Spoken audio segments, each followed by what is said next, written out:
And we are on. Hey, good morning, 10th grade world history. Nice to see you all. I'm going to go over this week's resources. I'm going to spend a little extra time actually going through the handout as well. So that should be helpful for you. But first, the bag of doom.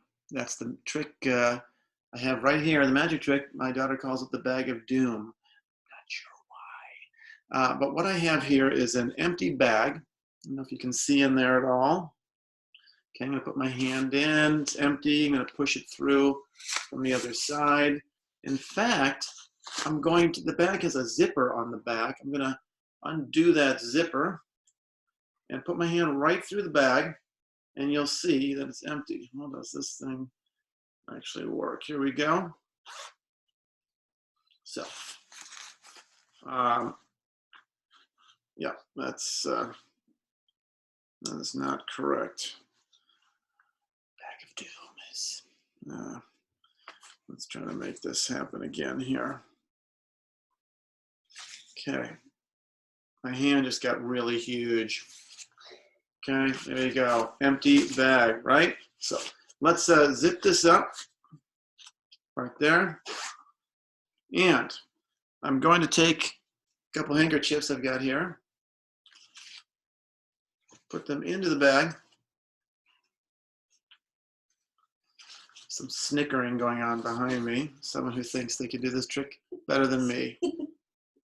Hear that? That's the sound of a third grader who's got a little attitude. Maybe should be having a little bit more gratitude, if you know what I'm saying. Anyway, we've got the handkerchiefs now in the bag. I'm gonna jam those down really far. Get the, oops, sorry, you can't see. And voila, empty bag. Thank you very much. Now you're probably thinking, gosh, could really use those handkerchiefs back. Well, and there they are.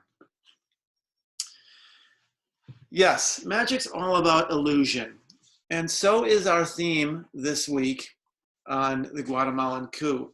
It's about the illusion of communism and threat and scare, and whether that threat and scare was based in reality or based in the illusion of something else happening.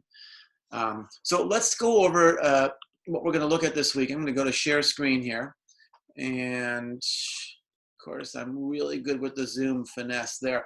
All right, hopefully you can all see this here. This is your note-taking handout. Now, I'm excited to let you know that the very first thing you're going to do, the first resource you're going to look at, has nothing to do with Guatemala, has nothing to do with what we're learning in school this week specifically, but it's more about learning in general. I'm going to ask you to listen to a radio program. It's 47 minutes long. I'm going to strongly encourage you to listen to this with family members, all right, with some of the adults in your household, if that's comfortable for you. It's really interesting. It's about learning at home during this time. I'm dying to get your thoughts. I might argue that this is the most important thing I'm going to ask you to do this week. Okay, you can get on the screen. So listen to it, and there'll be a place for reflecting as well. Okay.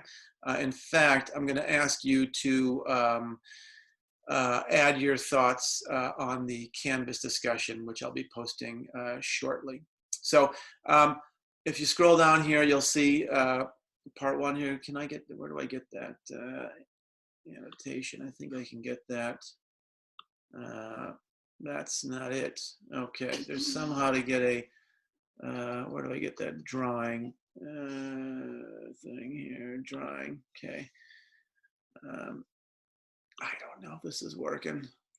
Right there, okay.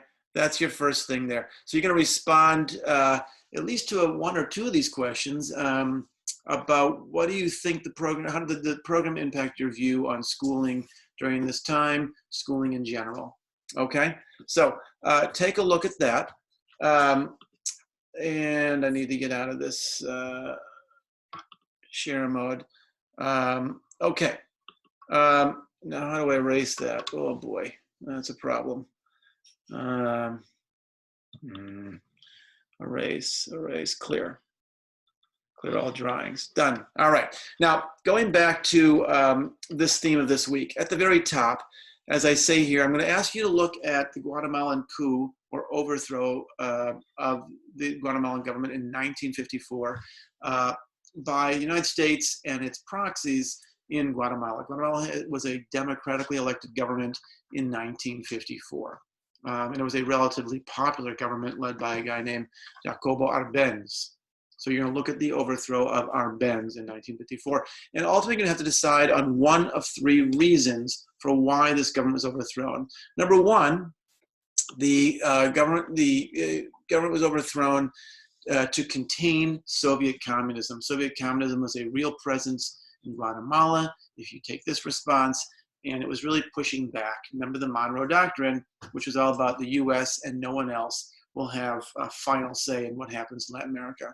Or number two option, the coup aimed to put a stop to homegrown Guatemalan communists. It wasn't that the Soviets were present or threatening, but rather that communism was an organic movement there in Central America, specifically in Guatemala, and it could spread like the domino theory said it would, and that's why the United States overthrew the government. Or option three, which is that the coup aimed really having nothing to do with communism, but rather to defend American business interests, specifically one major corporation that had assets not just in Guatemala, but throughout Latin America. And that company was called the United Fruit Company, which at the time had its headquarters here in Boston. So you're going to need to decide on one of those and support it with evidence from the readings this week. So let me scroll down here. Okay. Your first will be a 12-minute film. That is not one of the absolute minimum requirement tasks. It's pretty interesting and it's an unusual documentary. I suppose you could watch it on fast mode, but there's some good footage in there. And what I really like about this resource is it then looks at beyond Guatemala later throughout the Cold War and what United States aims were during the Cold War. So a bit of a giveaway if you're choosing option number one, but nevertheless interesting. You then have two articles. Again, these are not absolute required minimums to get credit for the week. They're about a page each. And you've got some terms here to be familiar with. I'll go over those in the notes. There's a little timeline here. One or two of you asked for more of a timeline resource. This is a okay one. It's real rough, but it gives you some basic key dates to keep in mind. The Monroe Doctrine, when democracy began in Guatemala, when Arbenz was elected in 1951, and when he's overthrown, specifically after Decree 900. I'll go over that briefly. Most importantly, then, you've got this table to go over of evidence. On our Zoom call this week, I'm going to go over some of those documents. You're going to take notes on the documents in one column only. Which column does this evidence support? And again, those are your three options you'll think about for your final assessment of the week. Okay? And then here's where you'll write your answers. Your response, I should say, in that final assessment, which was the aim of the overthrow. Now, finally, at the very end, there's a great podcast. It's about 45 minutes or so. It's optional. It's not assigned. But if you're looking for some interesting information about the United Fruit Company, it's told in a really interesting and entertaining way. It's a story about United Fruit Company and bananas, and it focuses on Costa Rica, particularly around Limon, which was an important and still is a really important banana exporting region. I actually went through Limon by bus several years ago, and all along the road for an hour or two leading up to Limon, you just see banana plantation after banana plantation, trucks and trucks and trucks hauling bananas out of this tropical region for export, much of it to the United States, but of course to Europe and elsewhere. So this is still banana. United Fruit Company no longer exists. It became Chiquita at one point. I'm not sure if it's still the same organization, but still has a major important impact economically for the region. Okay, let's take a look at the notes. You've got, and of course you have the link to the notes. We're looking at now Latin America during the Cold War, building on our Haiti and Mexico experience. Okay. All right. Again, you'll have those three options. the coup aimed to contain Soviet communism, the coup aimed to put a stop to homegrown Guatemalan communists, and the coup aimed to defend American business interests. Psst, too loud. You're supposed to be doing this, man. Let's go. Sorry, little interruption. The third grade classroom is making a little extra noise. They've got some sort of Lego project when they should be working on a math assignment. Go. All right, no success in that right now. Background, once again, Latin America was stratified or strongly hierarchical based on its original experience with Spanish colonialism.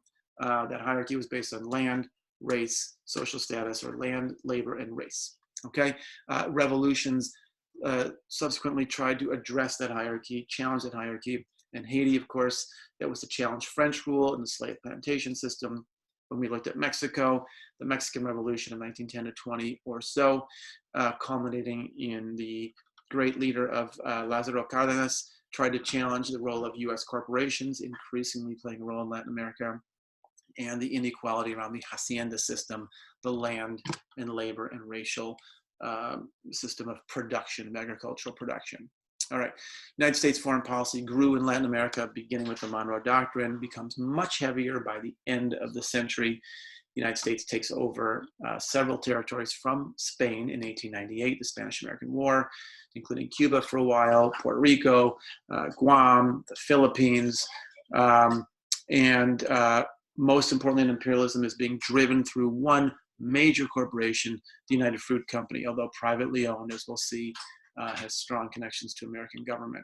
We looked at this cartoon last week. Once again, the United States saying, Latin America is for us and for no one else. Okay. Foreign policy by the Cold War, of course, more generally, not just Latin America, which was the United States seeking anti-communist allies to contain Soviet influence, or at least in name, that's what it was trying to do. And that is especially so in Latin America, but that'll extend into the Korean Peninsula with the Korean War, in Vietnam, in Laos, in Cambodia, and throughout Africa. The United States generally supported the traditional hierarchy based on land, labor, and race, and viewed any kind of struggles to upend that, really through any labor struggles, as simply an example of communist agitation. So the United States equated people's democratic aspirations with communist agitation. All right, and key in that effort to put down any sort of labor agitation or democracy activism was the CIA, the Central Intelligence Agency, which really grows in importance after World War II. Excuse me. Okay. Again, we saw this cartoon a long time ago, back when we were together physically, the notion of the domino theory, and that needed to be contained. All right, specifically now, United Fruit Company. Several Latin American countries had a United Fruit Company or UFCO presence. In Guatemala, the United Fruit Company owned 42% of all land in the country. That's nearly half of all land. They controlled 70% of Guatemalan exports. It was the largest trade partner in exports to the United States. They also controlled the telephone system, the telegraph system, almost all the railroads, and they paid no taxes. They even operated the electrical system. You could say they were essentially a quasi-government. They pretty much ran the country. You can see here on this map all the assets of United Fruit Company throughout Latin America, their radio service, bananas, sugar, palm oil, cacao or cocoa. They had a huge presence. I'm clearing my throat a lot, and that's annoying to you. It's also been annoying to me, but probably more so to you. Okay. Right. In the lead up to the coup, there was a decade of democracy. There was a guy named Juan Jose Arevalo. He was the first democratically elected president in 1945 at the end of World War II. He wrote a constitution based on the United States. The idea was to emulate the United States. He brought in reforms that were very similar and based on those brought to the United States by Franklin Delano Roosevelt, our president at the time, or who died in 1945. And like Cárdenas in Mexico, in the 1930s, he improved schooling, healthcare, labor rights, etc. Following him was this guy, Arbenz, who was elected in 1951. Now, he allowed communists to hold government seats. That doesn't mean he was a communist. Maybe he was, maybe he wasn't. But for now, let's just say he allowed them. They were a legitimate party in his view and in the view of his government. And he legalized labor unions. So labor unions were strengthened by his being in office. But what really ticked off the United States was Decree 900. This allowed the government to expropriate, that is, take over any lands that were unused and give them to thousands of peasants, just like Emiliano Zapata in Mexico and other reformers throughout Latin America. The government then took 500,000 acres of United Fruit Company land. That was land that they controlled and owned, but was not under production. It was not in use. All right, that was really the final straw for the Americans. The United Fruit Company, in their propaganda and in their information, basically said to the United States, look, this land reform, that's communism. That is communism. They produced a propaganda film. They invited foreign journalists to come to then promote in the American press all the work of Arbenz in communism to try to draw U.S. support. President Eisenhower was president at the time, and eventually he authorizes the CIA to plan a covert or secret coup or overthrow. And that operation was called PB Success. Now, there was some strong overlap between those in the United States administration, Eisenhower administration, and the United Fruit Company. Allen Dulles, the director of the CIA, owned lots of shares of United Fruit Company stock. He was on the board of directors. John Foster Dulles, his brother, was the United States Secretary of State. The law firm that he worked for also represented the United Fruit Company. President Eisenhower's personal secretary, Ann Whitman, was married to Ed Whitman, who was the public relations officer for United Fruit Company. So you could say there was some very personal interests in the Eisenhower administration in strengthening the profits of United Fruit Company. So United States began to arm a guy named Castillo Armas, who was an ex-military guy who was working with rebels in Honduras, or Guatemalan rebels based in Honduras, who they trained to cross over the border into Guatemala. And in 1954, they invaded with a small air assault, blasting radio propaganda. They massacred banana workers. You hear a really great telling of that story in that optional podcast you can listen to at the end. And they began a repressive regime that was anti-communist in name and maybe in reality. That's for you to decide. That really, Armas was eventually assassinated. Oops, wait, there was a period of instability, but that really launches by the 1960s a 30-year civil war in Guatemala that is incredibly brutal and destructive. Most of those who die and are targeted are indigenous people, Indians. Many people consider this a genocide. Tens of thousands had disappeared. And again, you need to decide on what was the reasoning behind this. Keep in mind, the United States is the beacon of democracy globally, especially after World War II, when the United States becomes one of the two superpowers, and the world is divided into these two polar extremes: Soviet communism on one hand, American democracy on the other hand. Europeans and others with aspirations to democracy around the world, in Africa and Asia, look to the United States as the great hope for global democracy and anti-communism. And we see here an example in 1954 of the United States overthrowing a democratic government for reasons that communism was supposedly on the rise. We'll see this in Chile in 1973, in Iran in 1954, in Greece, I think in 1953. Wave and wave of coups and overthrows and US interventions around the world in the name of democracy. Okay, the Eisenhower viewed Decree 900 as evidence of communism and that it needed to engage in a proxy war to contain communism locally. Otherwise, it would spread, they believed, across the region. The Arbenz government viewed Decree 900 as a reform, not a revolution, as a reform that would empower or strengthen the role of average Guatemalans, particularly workers and peasants and campesinos. Okay, there's a couple more slides. Don't pay attention to those. So those are your notes for this week. Was there anything else I wanted to say? Let me go back to the original document here. There's your 3 positions you'll take. Yeah, the video, the podcasts, I think are really entertaining and interesting. So go ahead and do those. We'll check in on Wednesday. I'll send you a video, a link, a message, or some other word that is jumbled in my brain. We'll connect on Zoom. Hopefully you can make it this week and talk a little bit more about those documents. I'm going to send you a invitation for Flipgrid. I want you to say something on that this week, and to engage socially by adding your reflections in a Canvas discussion about that radio program, which again, I'm going to really invite you to share and listen to with other members of your household and talk about what learning feels like to you right now, what you think it should feel like, and to step back and think about, well, what is school really all about? So I think it's a cool opportunity.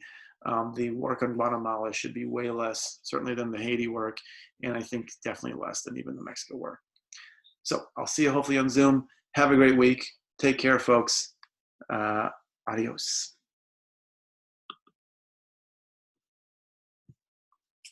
And I will make this somehow stop.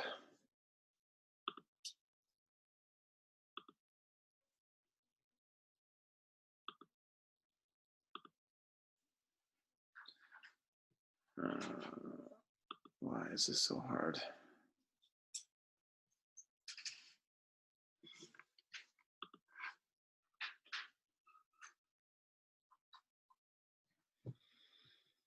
I don't know how to stop it. I actually don't know how to stop this meeting.